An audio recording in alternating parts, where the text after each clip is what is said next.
สวัสดีครับอยู่กับช่อง RF รุ่งเรืองฟาร์มครับกับบรรยากาศตอนเช้าเอาวัวออกมากินหญ้าครับ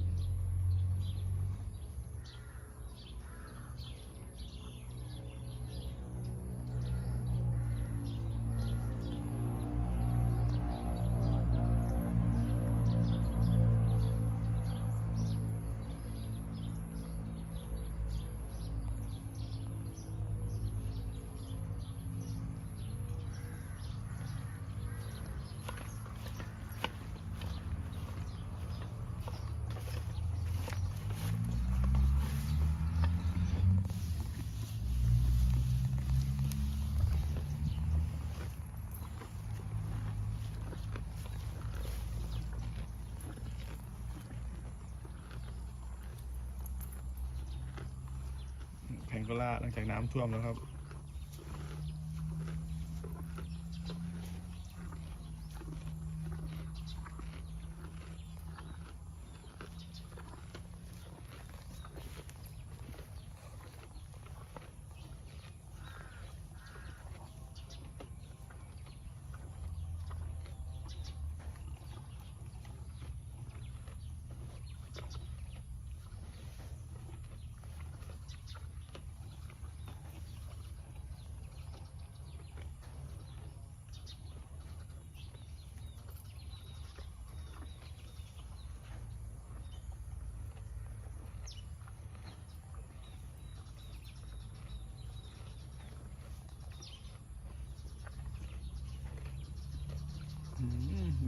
ดูครับ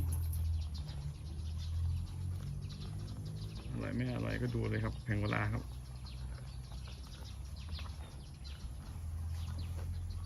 ข้าวเหนียวกินดีๆ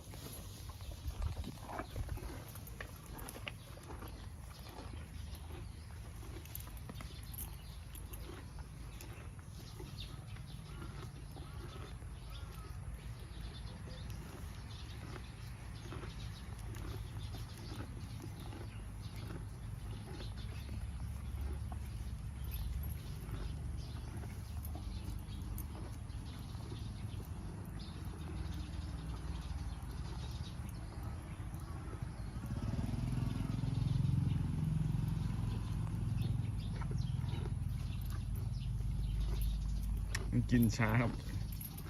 ใจเย็นไม่รีบนะครับดูครับทีละเส้นไปดูข้าวเหนียวกินดีกว่าครับนี่ครับเต็มปากเต็มคำครับ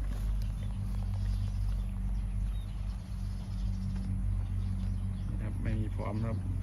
ถ้าได้วัวกินหญ้าแบบนี้ครับ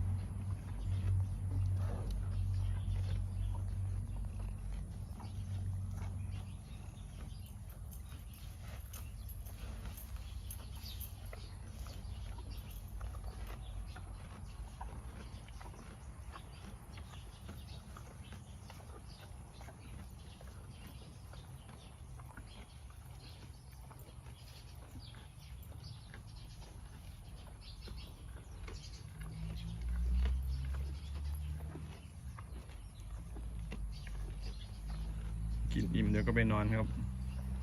เดี๋ยวพี่เขาก็กินอยู่นั่นแหละครับตัวนี้กินไม่นานนะครับแป๊บเดียวเดี๋ยวก็ไปนอนนะครับอิ่มแต่ตัวนี้ครับเกือบจะทั้งวันครับไม่อิ่มครับกินได้ตลอดครับ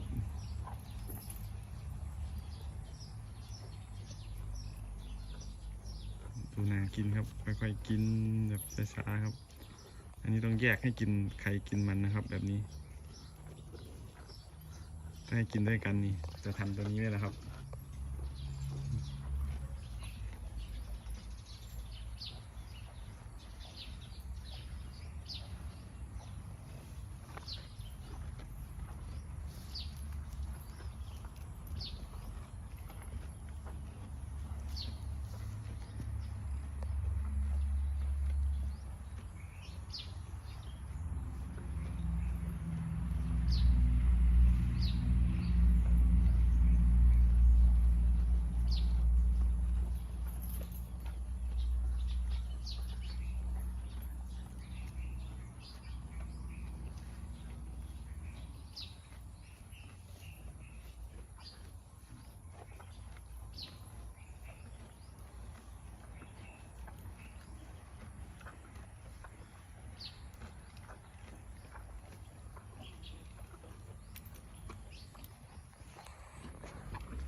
ไว้เจอกันคลิปหน้าครับ คลิปนี้แค่นี้ครับ ขอบคุณที่กดติดตามครับ ขอบคุณครับ